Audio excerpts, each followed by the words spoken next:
What's going on, everybody? Welcome back to the Steelers Breakdown podcast here on Penn Live. Nick Farabaugh here with you guys, and I got a special guest with me today, David Furones from the Sun-Sentinel in Miami. How you doing, man? I'm doing good, man.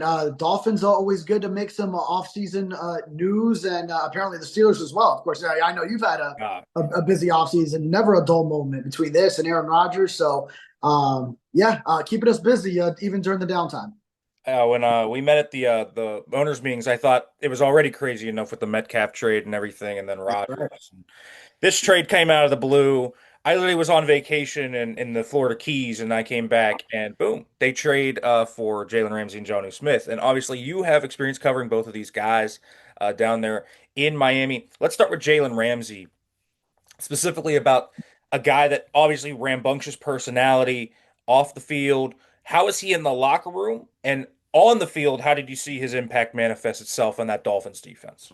Well, first, cool to find out that you were down by me at the Florida Keys when that happened. I was actually about to drive back to Miami from Orlando, and I was stopped at a Wawa before I was about to make. I was eating breakfast at a Wawa before I make my drive, and then the news pops up. So able to communicate, get my pre-written story up, but with a lot of new tidbits. I just had a Jalen Ramsey thing ready to go, always ready to jump on it on the fly. So Jalen Ramsey, yeah, had 2 years of him down here in Miami. Honestly, I wish I could have gotten to know him a little bit better because with the media, he kind of sticks to himself. He's not a huge, interview guy. Sees media in the locker room. It's not like he's interacting with us too much. He was great that introductory press conference when we got him, but oftentimes honestly, he would wait till Friday. He would avoid us all week, and then if we did get him on a Friday, then he'd be like, "Yeah, I got 2 minutes." He's just not Yeah. really willing to have a conversation or reveal his personality as much. And I get the feeling he was kind of like that with some teammates. He stuck to himself. Obviously, all his accolades they speak for himself. The Pro Bowls, the All Pros, so you know what he gets done, and that he gets it done with what he does on his own. But kind of not really a guy that's taking young guys under his wing. I feel like some of the younger corners, like the Dolphins had Cam Smith, a 2023 second round pick, and I feel like he wasn't really taking the opportunity to bring him up or any of these undrafted corners that they had. So really a guy, he's not going to be like your team leader, rah rah. He's going to stick to himself, do his job. He's going to do his job at a high level, and obviously someone who has some positional versatility. That was one thing that once Anthony Weaver took over as defensive coordinator in 2024, he was going to highlight more after it was a little bit of a downfall of Vic Fangio having Jalen Ramsey in 2023 with the Dolphins, that he wanted to keep his corners on the boundary, keep them on the same side. Ramsey wanted to be that versatile piece that he was known to be with the Rams right before coming to Miami. And I think Weaver unlocked that more in 2024. So with what went awry with the Dolphins and Ramsey, I think it had nothing to do with how he was using the defense. I think that part of it was fixed, but it was just a little frustrating from Miami side that after they went and gave him a new deal, he wanted more money 1 year into being traded to the Dolphins. Then it still was going awry. I think it had a lot to do with his relationship with Mike McDaniel. Might have been one of the guys contributing to the tardiness that was around the Dolphins that became a huge headline down here at the end of the season.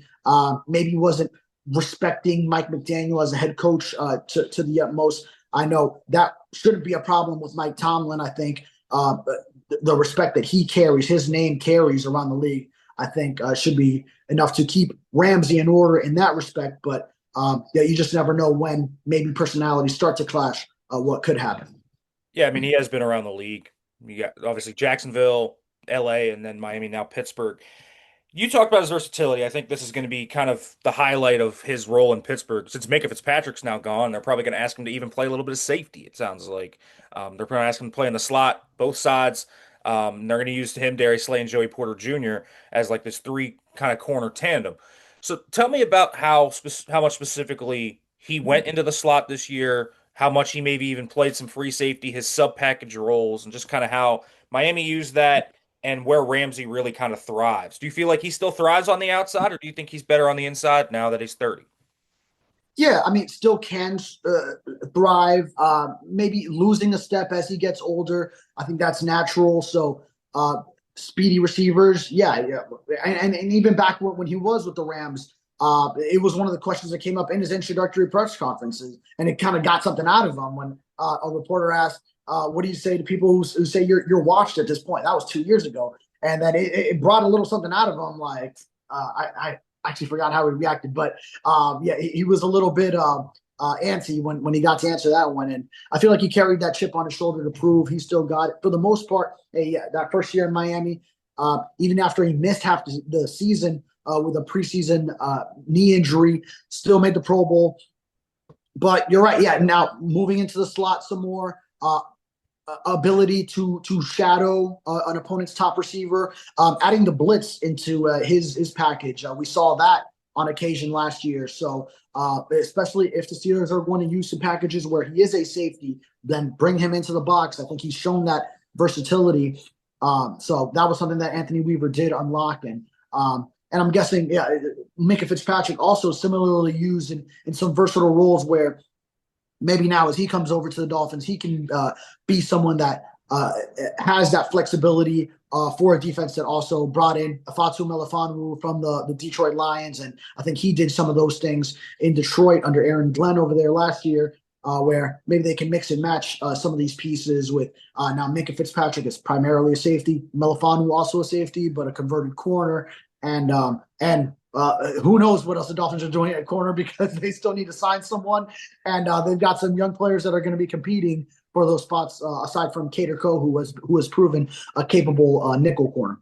Yeah, I've looked at the depth chart and I'm like, who's going to play there? But either way, Ramsey, is interesting because when I was talking with some people kind of in the org, the safety part of this kind of came up, and especially as he gets older into this contract. I mean, the Steelers are viewing this of him being here for 3, 4, maybe in 5 years. And how much of a willingness has he shown? Let's say we get to his age 33 season and the speed's just cooked and he's got to move to safety. Has he shown a willingness to maybe move to safety full time down the line? Is that something that has ever been discussed with him? And how much of a willingness does he kind of have to do that? Because I mean, he has the frame. He's a big guy.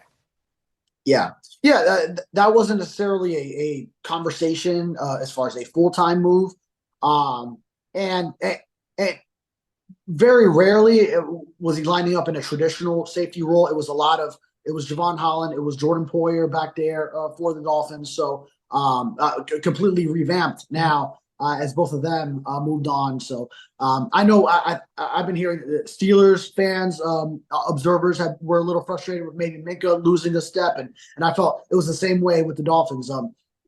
There were breakdowns at the safety position between Javon Holland and Jordan Poyer. Javon obviously still getting a big deal with the New York Giants. I think based off his potential, that was still warranted. Jordan Poyer was getting up there. He was not the same player he was in Buffalo, and I know he hasn't yet found another destination, possibly retirement in the cards for him.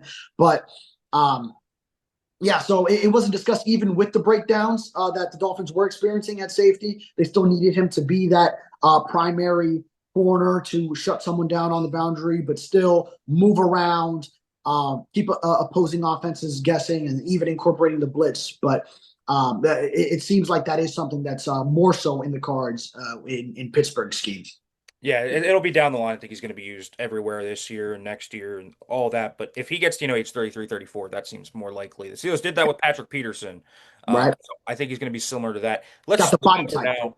Sure. Let's flip over to the other guy, Jonnu Smith. Arthur Smith's love child or something of the sort, man. Yeah. They like find each other all the time. It feels like he's now back with Arthur Smith. What was Jonnu like off the field? In your kind of interactions with Jonnu? And how does he kind of fit into this Steelers offense that obviously already has Pat Freiermuth and Darnell Washington? Yeah, Jonnu Smith, a totally high character guy. So obviously with Jalen Ramsey, as I've said, there might be some of those concerns. As if he's not fully bought in, then he could go sort of awry with the team direction. But Jonnu Smith will always be team oriented. I was watching his interview that he did with retired Dolphins tackle Teron Armstead. Now, as Armstead starts getting into the media game and has created his own podcast, had a great interview with him.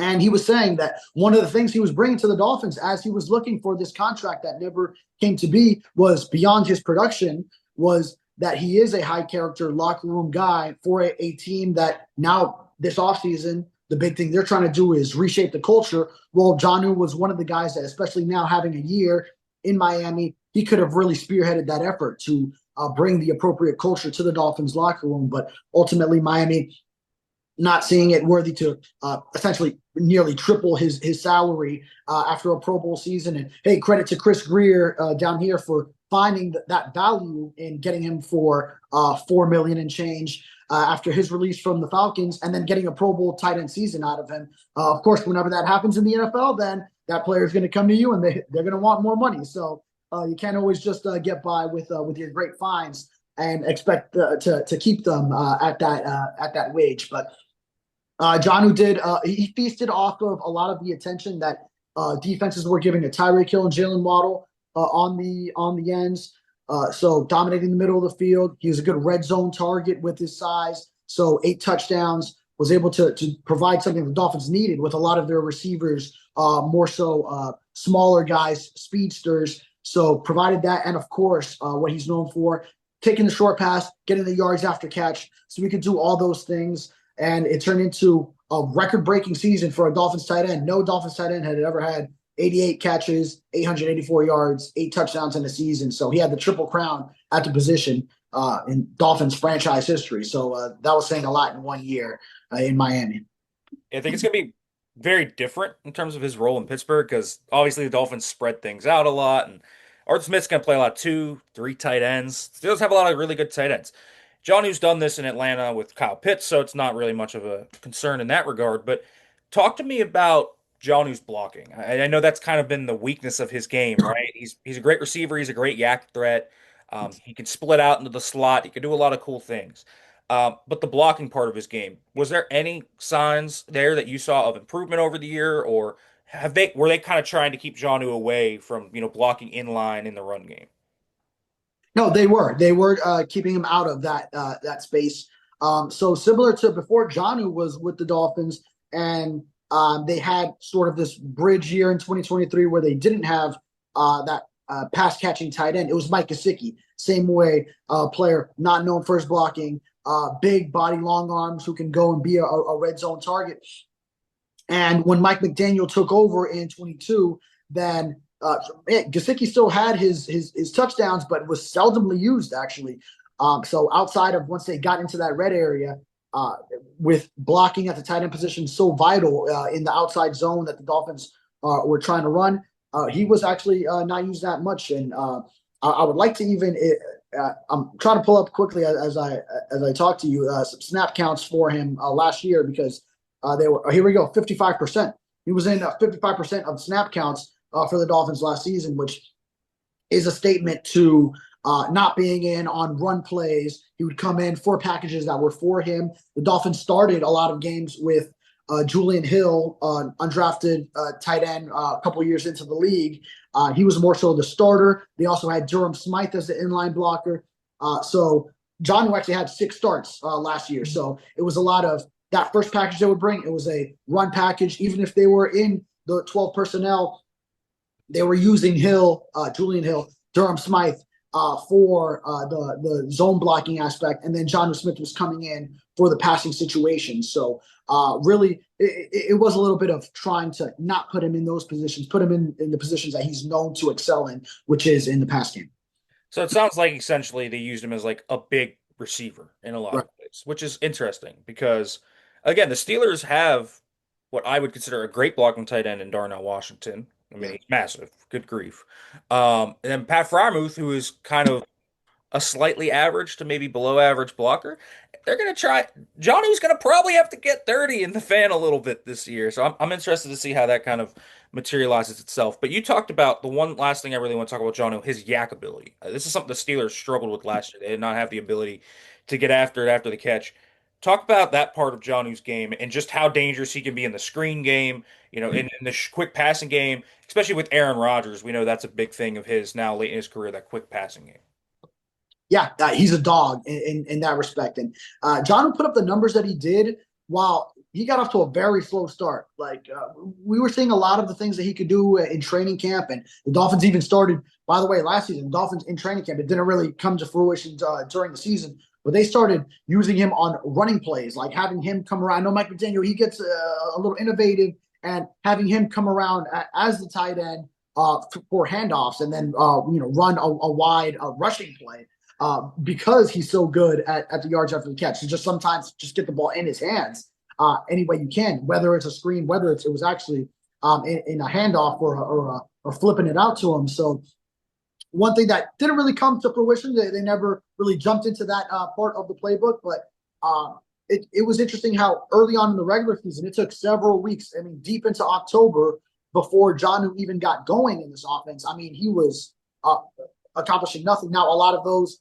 games where while Tua was out with that concussion that he suffered on the Thursday night against Buffalo week 2. So he was placed on IR, missed 4 games.